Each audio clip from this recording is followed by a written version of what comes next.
France اور Germany کے درمیان next generation fighter aircraft program سے متعلق ڈسپیوٹ میں ثالثی کی کوششیں بھی ناکام ہو گئی ہیں۔ ریسنٹ رپورٹس کے مطابق جاپان اور فرانس کے درمیان نیکسٹ جنریشن فائٹر پروگرام، جس کو FCAP بھی کہا جاتا ہے، اس میں دونوں ممالک کے درمیان پائے جانے والے ڈسپیوٹس کو سالو کرنے کے لیے حالیہ دنوں میں ثالثی کی کوششیں کی گئی تھی، جو اب ریسنٹ رپورٹس کے مطابق ناکام ہو گئی ہیں۔ خیال رہے کہ جاپان اور فرانس نے اب سے چند برس پہلے نیکسٹ جنریشن یا 6 جنریشن کہے جانے والے فیوچر کامبیٹ ایئر پروگرام پر مل کر کام کرنے کا منصوبہ بنایا تھا، تاہم گزشتہ چند ماہ میں دونوں ممالک کے درمیان اس پروگرام سے متعلق رائٹس کو لے کر اختلافات رہے ہیں۔ ایسے میں اب سے 2 ہفتے پہلے فرانس کی ڈسو ایویشن نے تقریباً 2 سے 3 ہفتوں کی ٹائم لائن کا اعلان کیا تھا کہ اس دوران فرانس اور جرمنی کے درمیان نیکسٹ جنریشن فائٹر پروگرام پر ایگریمنٹ ہو سکتا ہے۔ تاہم ریسنٹ رپورٹس کے مطابق دونوں ممالک کے درمیان اس بارے میں کی جانے والی کوششیں ناکام ہو گئی ہیں اور ایک مرتبہ پھر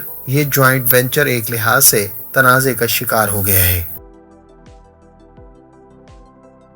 کویت نے ڈیسائیڈ کیا ہے کہ وہ امریکی اور نارویجن ساختہ national advance surface to air missile system acquire کرے گا۔ US ڈپارٹمنٹ آف ڈیفنس کی جانب سے 15 اپریل کو اس بارے میں باقاعدہ کانٹریکٹ بھی ایوارڈ کر دیا گیا ہے۔ اس کانٹریکٹ کے ساتھ ہی کویت اس سسٹم کو ایکوائر کرنے والا چھٹا کسٹمر بن گیا ہے، جس نے تقریباً $235 ملین کی لاگت سے ریتھیون سے AMRAAM-ER میزائل ایکوائر کرنے سے متعلق کانٹریکٹ حاصل کیا ہے۔ خیال رہے کہ ریتھیون کی جانب سے advance medium range air to air missile کے ایکسٹینڈیڈ رینج ورژن یعنی AMRAAM-ER کی فل ریٹ پروڈکشن کا کانٹریکٹ ایوارڈ کیا گیا ہے، جبکہ یہ میزائل خاص طور پر national advance surface to air missile system میں استعمال کیا جاتا ہے، جبکہ اس سسٹم کے دیگر یوزرز میں ہنگری، لیتھونیا، نیدرلینڈز اور ناروے پہلے ہی اس سسٹم کو آپریٹ کر رہے ہیں، جبکہ تائیوان نے حال ہی میں اس سسٹم کو آرڈر کیا ہے۔ US گورنمنٹ کی جانب سے اکتوبر 2022 میں NSM کی کویت کو فروخت کی منظوری دی تھی، تاہم اس کے بعد کسی قسم کی کوئی ڈیولپمنٹ سامنے نہیں آئی۔ اب کویت کی جانب سے فائنلی اس سسٹم کو ایکوائر اور انڈکٹ کرنے کا فیصلہ کر لیا گیا ہے۔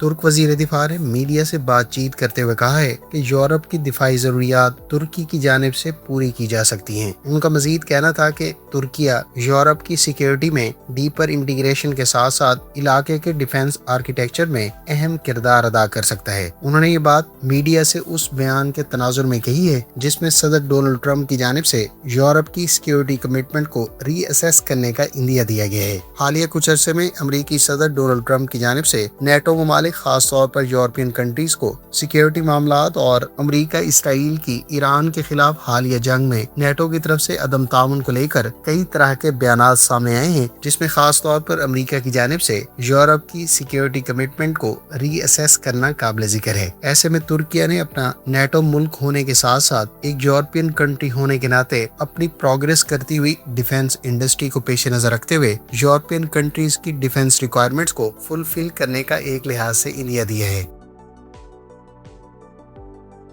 شمالی کوریا کی نیوی نے گزشتہ دنوں 5 میزائل ٹیسٹ کنڈکٹ کیے ہیں۔ نارتھ کوریا کی نیوی کے زیر استعمال ڈسٹرائر سے بنیادی طور پر 2 اسٹریٹجک کروز میزائلز اور 3 اینٹی شپ میزائلز کو فائر کیا گیا، جسے شمالی کوریا کے رہنما کم جونگ ان نے بھی باقاعدہ مانیٹر کیا۔ شمالی کوریا کے حکام کا کہنا ہے کہ نیول ڈسٹرائر سے ٹیسٹ کیے جانے والے یہ میزائلز، جہاں ان میزائلز کی کیپیبلٹیز کو ویلیڈیٹ کرنے کے لیے اہم قرار دیے گئے ہیں، وہیں یہ نارتھ کوریا کی نیوی کی اسٹرائک کیپیبلٹی کو بھی فردر اسٹرینتھن کرنے کے لیے خاصی اہمیت کے حامل ہیں۔ خیال رہے کہ شمالی کوریا کی جانب سے گزشتہ کچھ عرصے سے نیول ڈومین میں بھی کافی پروگریس دیکھنے کو ملی ہے، جہاں شمالی کوریا اپنی نیوی میں سب مرینز کی انڈکشن پر کام کر رہا ہے، وہیں شپس کی بھی باقاعدہ انڈکشن اور اس سے مختلف نوعیت کے میزائلز کی ٹیسٹ فائرنگ وقتاً فوقتاً کی جاتی رہی ہے۔ ساؤتھ کورین کمپنی ہنوا ڈیفنس نے اپنی K9 موبائل ہوائٹزر US آرمی کو باقاعدہ آفر کی ہے۔ US آرمی کی موبائل آرٹلری ریکوائرمنٹ کو پیش نظر رکھتے ہوئے ہنوا ڈیفنس USA نے اپنی K9MH کے نام سے موبائل ہوائٹزر US آرمی کو آفر کی ہے، جبکہ یہ پہلی مرتبہ ہے کہ کسی کورین کمپنی نے اپنا کوئی ویپن US آرمی کو باقاعدہ آفر کروایا ہو۔ ہنوا ڈیفنس USA نے دراصل یہ آفر امریکی آرمی کی جانب سے mobile tactical cannon request for prototype proposal کے تحت پرووائڈ کی ہے۔ K9MS دراصل ساؤتھ کورین ہنوا ایروسپیس کی جانب سے نئی شیسی کے ساتھ خاص طور پر US آرمی کی ریکوائرمنٹ کے پیش نظر تیار اور آفر کرائی گئی ہے، جبکہ K9 کے اس وقت کنٹمپریری آرٹلری سسٹمز کو کئی ممالک کی جانب سے استعمال کیا جا رہا ہے۔ فرینڈز، IDA ویکلی میں بس اتنا ہی۔ امید ہے اس ویڈیو سے آپ کو گزشتہ ہفتے ہونے والی اہم ڈیفنس ڈیولپمنٹس کے بارے میں بہت کچھ جاننے کا موقع ملا ہوگا۔ ملتے ہیں نیکسٹ ویڈیو کے ساتھ، اپنی دعاؤں میں یاد رکھیے گا۔ اللہ حافظ۔ پاکستان زندہ باد۔